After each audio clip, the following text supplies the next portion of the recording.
Hi guys, and welcome back to my YouTube channel, Cooks by Carrie. If you're new here, I'm Carrie, and for today's Foodie Friday video, I'm showing how to make the most delectable lemon raspberry cake from the view from greatisland.com. This recipe is so good, it's so fresh tasting, and it's gonna jumpstart your summer because it's got all these raspberry, lemony, summery flavors. So without further ado, let's get into the video. For today's recipe, you are going to need unsalted butter, granulated sugar, the zest of 1 lemon, eggs separated, vanilla extract, all-purpose flour, baking powder, salt, baking soda, plain Greek yogurt, raspberries, butter, confectioner's sugar, lemon juice, and it's optional, but you can add a little bit of yellow food coloring. And then I also use raspberry jam and fresh raspberries. Now, before I continue with this video, please subscribe, leave a thumbs up, comment down below what you'd like to see next, share this video with a friend, and hit that notification bell to get notified when I post a new video. I think we have something like 230-something subscribers, and I'd really like to get to 1,000. So if you can really help me with that goal, that'd be greatly appreciated. Alrighty, let's continue with the video. To start off this recipe, you want to cream together the butter, the sugar, and the lemon zest. At this point, you also want to preheat your oven to 350 degrees Fahrenheit, and you want to get 2 pans for your cake. I believe the one I used, I'm not exactly sure, but I think it was maybe bigger than 8 inches. The recipe recommended 2 8-inch cake pans. Mine was a little bit larger, maybe it was even 12. I'm not exactly sure, I'm sorry guys, but just any type of cake pan that you have. This recipe can make 2 8-inch cakes. I opted to just go for the one cake that was a little bit bigger, and then I just cut it in half when I got to decorating. So any type of pan you have will work, preferably a circle, but I mean, you can go square, you can go shapes. I mean, I even have a star pan, so really just use whatever pan you want. Just make sure that you have at least buttered it. And another tip is to use some flour too. What I ended up using was actually some Pam that was a combination of like flour and butter mixture, and that I feel like is very easy, and I just use a paper towel to wipe it all around. So just make sure to grease those pans, because the worst thing in the world is to bake your cake, be so excited about it, and then it won't come out of the pan. So just be careful about that. And yeah, just cream the butter, the sugar, and the lemon zest until all is nicely combined. It takes a while. Probably took me about 5 minutes, maybe even longer, but you really just want to put in the time and the effort to do this. And it's kind of hard with a hand mixer, I'll be honest. I'm pulling my baker muscle out during this moment. You really, because it's a little bit hard, but I think this is the best way to show you guys. But if obviously you guys probably won't be filming, so go ahead and use a stand mixer if you have one. If you're feeling really ambitious, use a whisk. Use whatever you have on hand. Anything will work. It's just that something like a stand or a hand mixer is a little bit more convenient. Now it is time to add in the egg yolks one at a time and the vanilla extract. It's interesting that this recipe wanted them separate. I think it's because eventually we're going to whip the egg whites and make it into like a really big fluffiness, and then we're going to add it back into the rest. So I think maybe it's just to add more air, more fluffiness. But it was really interesting. I have never done this before for a cake. If you guys want like a video on tips and tricks about how to, remove, separate eggs like from the whites and the yolks carefully or like easily, or other like food hacks like that or cooking hacks like that, please let me know in the comments, because I'd be happy to do so. So yeah, just add in the eggs one at a time and mix well. And look at that, now it's time to beat in the egg whites. So I just took a bowl. My bowl was probably a little too small to be fair, but it's what I had on hand. Dumped in all the egg whites, and then I'm going to use this step. You're going to want to use a whisk actual measurement, so you can see it's a little different. I mean, technically I think the other attachments for my hand mixer might also be whisk, but this one is like a more delicate whisk that you only want to use for very light things such as egg whites. And you just want to go until they are stiff peaks. Soft peaks actually. I think I overdid mine a little bit, but it's the best way to do this is like look up a chart of all of the types of egg whites, because first you have the frothy stage, and then I believe it becomes soft, and then there's like maybe the hard peaks, and then there's like overdone. So yeah, just whip them all up. Now it's time to combine the dry ingredients. In a bowl, you want to whisk together your flour, baking powder, salt, and baking soda until well combined.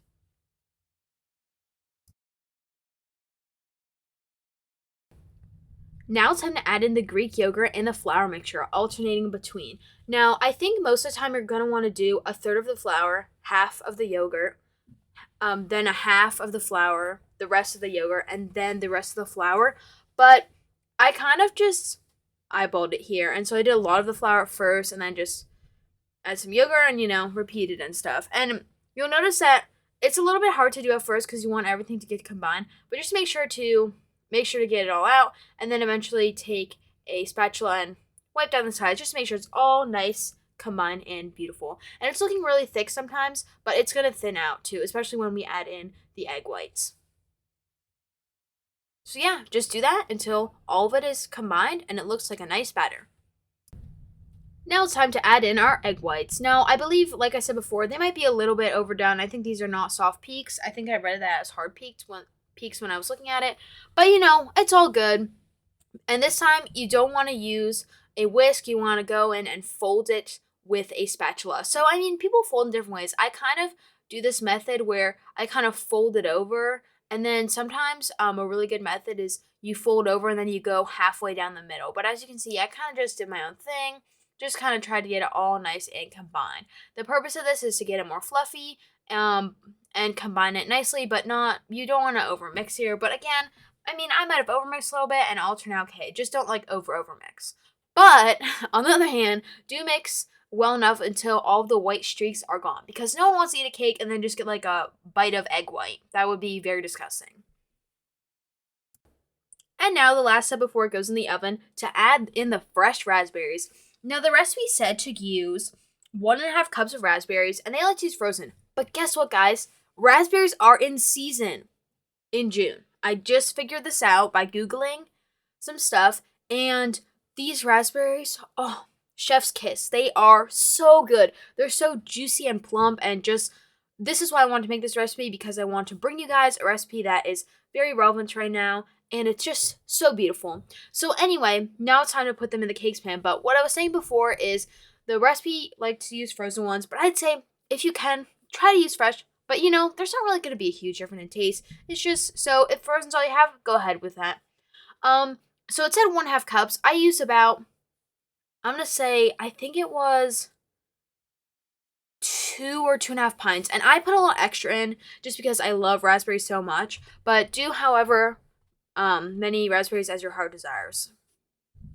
And yeah, just continue filling up the pie pan, and then you'll see me going with an offset spatula, which, if you're unaware of what it is, basically, it's funny they call it a spatula, but I guess it is one. It's kind of almost like a cross between a spatula you'd use to flip burgers or something, and a butter knife. I feel like that's a good way of explaining it. It kind of spreads everything around. It's not really sharp or anything. It's just so you can get your cake to be all even, or I'm going to use one for frosting later. So yeah, just smooth it all out so it's nice and beautiful. And then I'm going to go ahead and tap it on the counter a few times. Just make sure it's all level.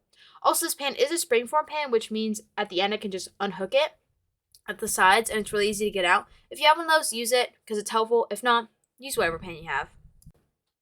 Now it is time to put this cake into the oven. It is going in for about 30 minutes. That's what the recipe says. However, that's for an 8-inch cake. Mine, I'm going to say more took maybe upwards of 50. I know that sounds crazy, but I would say this is my number one tip. Start checking at 30 minutes and come back every 5 or so until it's getting a little closer, and then come every 1 or 2. And now it is time to take this cake out of the oven. If you're wondering why the oven isn't on, that's because I was afraid it would burn and we had to get the shot. It's all golden brown, and the center's looking a little weird, I'm going to be honest, but it's looking delicious. You can't really tell, but it's a little cracked in the center, or, a little more white in there, but it's looking so good. I was so ready to, dig in, but I had to wait. You got to let this thing cool. Cool, if you're going to ice it. I would recommend... Well, what the recipe said to do is actually after 10 minutes, I didn't show this on camera, but after 10 minutes, take it out of the pan, flip it out, and put it onto a cooling rack. If you don't have one, you could just put it on a plate or something, but don't put it on a plastic plate, and try and make sure that it's all flat. And I would say leave it out, if you can, couple hours, 2 to 3, maybe even 4. If you don't have that time, I'd say leave it out for at least 30 minutes, and then you could stick it in your freezer. Even your fridge, just make sure it's not near anything that's going to warm up because of the hot cake. Now it's time to make the icing. You'll see here that I have the confectioner sugar, the butter that's been softened to room temperature, the lemon juice, and some jam and raspberries and food coloring. I'm also going to end up using some milk later, so if you have some of that or some type of heavy cream, that would be good. And I think that's all the ingredients. Oh, and I also added a little bit of vanilla. To start off, I'm going to add the powdered sugar and the room temperature butter to a large bowl and mix. This is a good time to use your hand mixer, stand mixer, or if you're up for the challenge, your own whisk. You'll see that I go ahead and with my more delicate whisk attachment. However, I soon realized that doesn't work, so in the next clip, you're going to see me using a different one. And my dad wants credit for that because I kind of struggled with this one a little bit. It just couldn't handle the thickness of the icing, but I'm going to try anyway, and so I mix it all up and just get it so it's all combined. And also, do not pour all the powdered sugar at once. I ended up not needing it all. The recipe called for about 5 cups. I believe I used maybe 3. I don't know, something like that. But you don't need all of it. So slowly but surely add it in. Now you can see I've switched to the better attachments and I'm mixing it all up. At this point, I had added in all the lemon juice, which you just saw in the last clip. That was a bad idea. It was a little bit too tart. I mean, it paired great with the cake, so if you pour all of it in, that's okay. However, I think it called for about like 3 tablespoons or something of lemon juice, and that's a lot. So just don't do what I did. I did gradually and taste frequently because you really want this thing tasting delicious. And yeah, just mix it up until it's all nice and combined. At this point, I went in with the vanilla and the milk. The vanilla to get it more of like a sweet taste. I mean, I don't know that it really gives it a sweet taste. I also poured in probably a teaspoon. You don't need that much. And then I also went in with some milk. The milk, in my opinion, is great for adding frostings because it gets it a little less thick and a little more fluffy. Gives it a little more like a whipped cream texture, but I'm not talking like super whipped cream, just a little bit. Just a little more light, more fluffy, which is kind of the icing I prefer. So just add it in and mix it all up. And with a little more mixing, the icing was complete. This is coming after probably, I don't know, maybe over 5 minutes, maybe even close to 10. Icing takes a long time, but it's well worth it. And you can see I took some taste of it. I decided what needed to be more added. And then it was time to add in the yellow food coloring. I added the tiniest bit.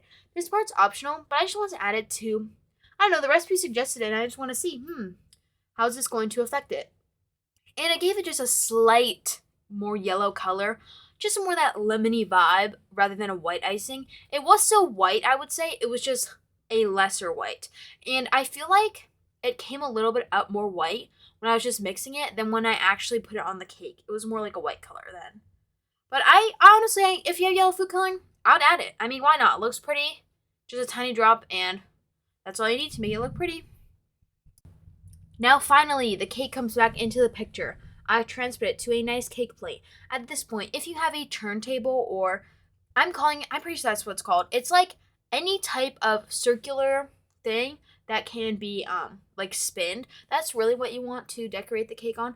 However, the thing is that this cake I didn't have a cake board for. If you don't know what a cake board is, it's basically this small piece of cardboard that's perfectly fitted to the cake so it can easily be moved. I didn't have one of those on hand, and I didn't think I was going to be able to move the cake board carefully. Move the cake carefully onto the platter that I wanted to put it on. So I just kind of decorated it on this nice tray, and then I just cleaned up the edges. And so you can see here as I'm cutting the layers in half. If you made 2 cakes, you do not have to do this. It's just that since I only had one and I wanted to put a filling in, I decided to cut in half. Also, sorry for the little bit of shaky and uneven footage here. But anyway, yeah, just be careful. Maybe have someone watch you do this just so you can make sure it's even. And was mine perfectly even? No, it was not. But did it work out? Yeah, it worked out really well. And yeah, and I was so excited to see the inside of the cake, like you'll see in a second. It was just so fluffy and beautiful. And what you can do with the other half is just put it right back on your tray. Oops, you can see a little mistake there, but see that tray on the side? That's a cooling rack. So if you have something like that, just put it on there or keep it on a side plate. And whoa, look at that beauty. Looking so moist. I know some people hate that word, but I mean, what other word is there to describe this? It's just so perfect. Now it's time to decorate. With this layer, I'm going to put down a thin layer of icing, and I'm going to be using an offset spatula to scrape it all around. And here's a tip. So you can see I move my board. Don't ever come up and go down with the icing knife. You can see I just did that. You want to go in one motion. So put the icing down. I hope I show you guys here. But you can see you just want to smooth it out like that. Never lift up the spatula until you get to an edge where you can safely do so. Because if you do, some of the crumbs like drag up and it just gets not as nice. So just don't ever pick it up and just go to the sides and then you can pick it up if you need to. If you don't have an offset spatula, you can also just use a butter knife or a regular spatula. But I will say an offset spatula does work best in this case, but there are totally alternatives. Now it's time to add some raspberry jam to the center as well. I came up with this idea on the spot, and if you don't have any, do not worry.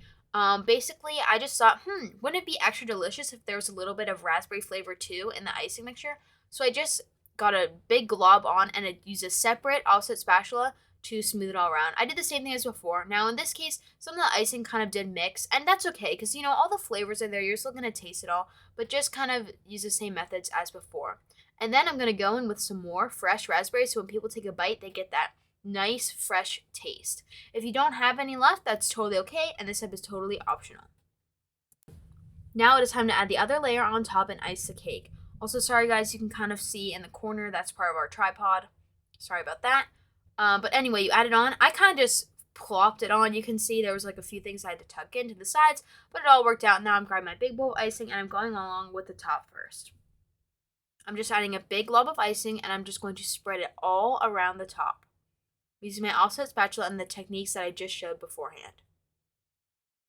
Then, once I've done this, I'm going to move to the sides. It's kind of hard for you guys to tell what I'm doing here, but basically you want to start small. I would say add a lot of icing. And also, like, if you want a lot of icing, I'd recommend doing a crumb coat, which is basically where you ice it first and you don't care if the crumbs get into the icing. It's kind of like a rough coat. Stick it in the freezer or fridge until it hardens, and then add the final layer, and you can make it all like super perfect. But I didn't want a ton of icing, and I'm kind of into this like homemade look. I feel like it still looked so good and it tasted so delicious that I was okay with having no crumb coat and just doing it kind of an easy way. So just decorate all the front and then move on to the sides. And when you get to the sides, add a lot of icing and just scrape slowly. And this is like a trial and error process. You really have to go for a long time. It probably took me, I don't know, maybe 15-20 minutes to ice this whole cake. You just want to be really careful and get all the sides, and you can see the technique I'm doing, just rubbing icing all over the edges, and just repeat this until the cake is all perfect. And also, when I say perfect, it's not going to be perfect. It's just perfect to you. It's when you're like, okay, this is looking good. Were there a few like naked-ish spots on the cake? Yeah, probably there were. But it looked really good. It tasted fantastic, and that's really all that matters. Now onto the last step. The cake has been all decorated. I know it looks a little messy on the sides, but I honestly think the top looks so good. And now it's time to add a bunch of raspberries. This is just an idea I had, totally optional, but I just added a lot of them too, and I actually found that it was perfect for slicing each cake slice by either, if you want a generous slice, 2 or just 1 raspberry length.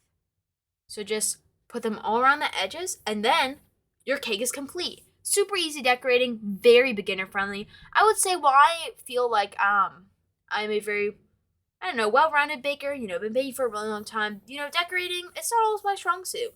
And so this is something that is definitely easy for anyone to do, no matter of your baking skill. And here this beautiful cake is. You saw the cut at the beginning, but look at it. So delicious, so perfect. I mean, I can't even describe how fantastic it is. Just the citrus of the lemon plus like the raspberry sweetness. It was just, I could not recommend this cake more. So perfect for like a barbecue, summer outside picnic, just summer in general. Just in general, you have to try this cake if you love lemon and if you love raspberry.